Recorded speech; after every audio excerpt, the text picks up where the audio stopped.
These clips I'm finna show you is Black Friday then versus now.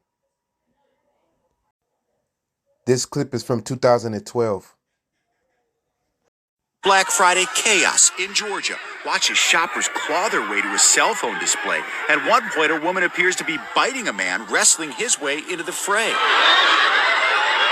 In Kansas, it sounds like young women screaming at a concert, but they're trying to get into a Victoria's Secret.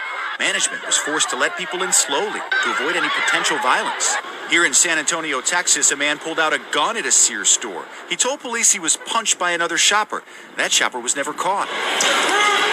And in Kentwood, Michigan, cameras were rolling as police tackled a man involved in a fight. Officers pepper sprayed one shopper who was led away in handcuffs.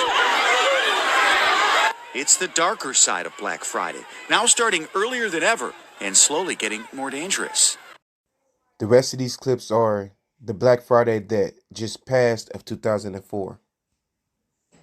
Nobody's shopping on Black Friday. Empty. Sephora, empty. Target, empty. Nobody online. Empty. Empty, my nigga. Nobody shopping. Entire store. Buy 3, get 1 free. Empty.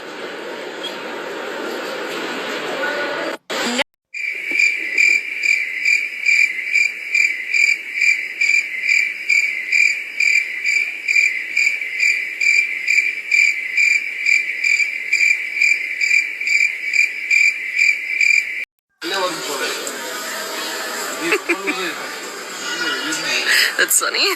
That's how they do it. 49 and yo, look. It just says like was 49. On Black Friday, I ain't getting nothing. I just wanted to come see if the myth was true. Baby, it's quiet as a library in a rainforest when I say ain't nobody in here. This is the day after Thanksgiving. Look, it's just a ghost town now. Somebody's letting their babies run loose. We have employees.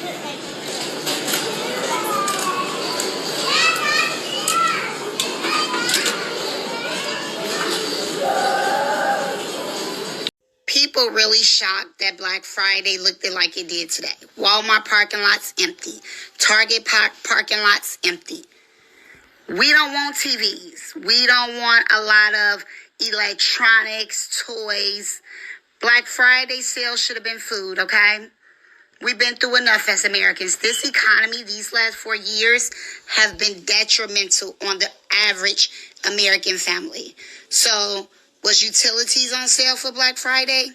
People are not out buying things the way we are accustomed to because we don't have it. Rents are up, mortgages are up, interest rates are up, credit card interest rates are up. We Americans don't have extra money. So, of course, we're not shopping at these stores on Black Friday. Actually, we don't need the stuff they want to put on sale. And really, to be honest, because I was in Walmart, I didn't go till about maybe 11, and it was just for household essentials that I'll buy any other day.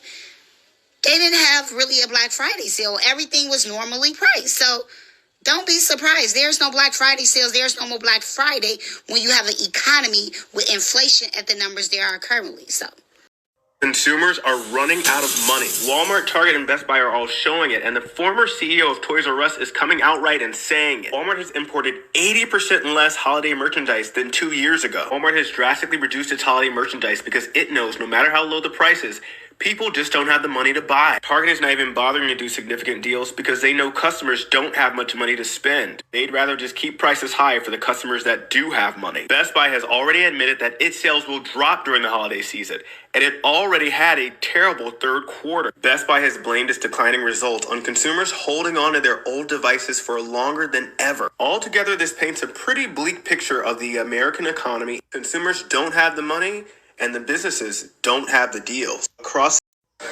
So I'm going around Old Navy, and Black Friday sale, $8. Wait, it was already $8. Look at this one, 30% off. It was already $30. What's going on?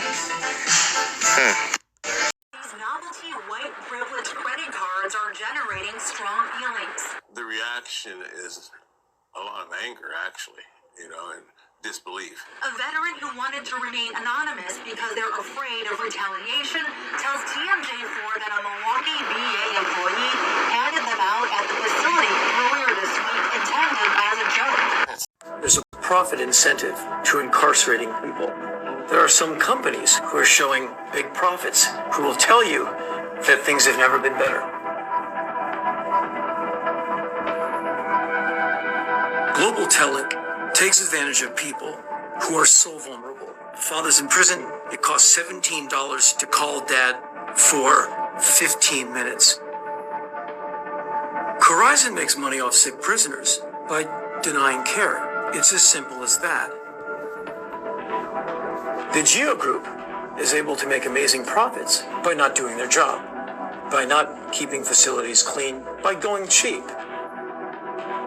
The bail bondsman industry is taking advantage of people in jail by charging unbelievable amounts of money to get out. Cops seize assets by merely suspecting someone of illegal behavior. And so your car or whatever possessions you have on your person can be taken away. CCA is moving to make prison sentences longer and harsher and making laws easier to break. America has 2.2 million incarcerated people. It's a statistic that we should be ashamed of. For using food as punishment. That right there is the Warden Burger.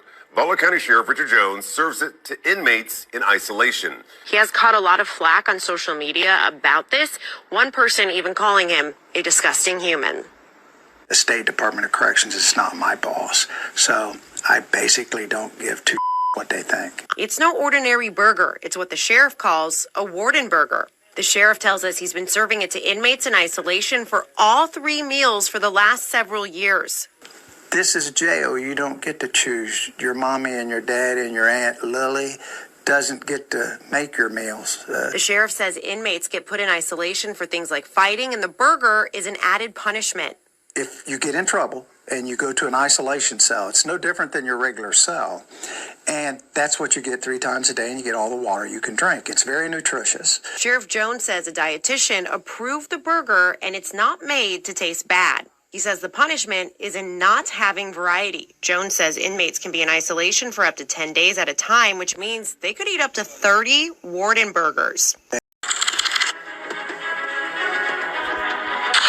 Imagine being cut open without anesthesia while a dozen doctors watch. This was the reality for Aunt Archa, Lucy, and Betsy, 3 enslaved black women who were subjected to horrifying experiments by J. Marion Sims, the so-called father of modern gynecology. In the 19th century, J. Marion Sims conducted shocking experiments on enslaved black women in the United States. Without anesthesia, Sims performed multiple painful surgeries on women like Aunt Archa, Lucy, and Betsy in the pursuit to develop surgical techniques for repairing vesico-vaginal fistulas. So imagine this, black women being cut open, down there with no anesthesia. He developed those, whatever you call that thing that goes in and opens up and all that good stuff. He used black women as guinea pigs because he felt that you guys did not feel pain like. Giraffes are up next on the endangered species list. U.S. wildlife officials announced the population of them have been declining at an alarming rate due to issues like habitat loss and climate change-fueled drought. They announced a proposal on Wednesday to help protect several of the species. It's the first time the long-necked mammals, native to Africa, of course, would receive federal protection under the Endangered Species Act.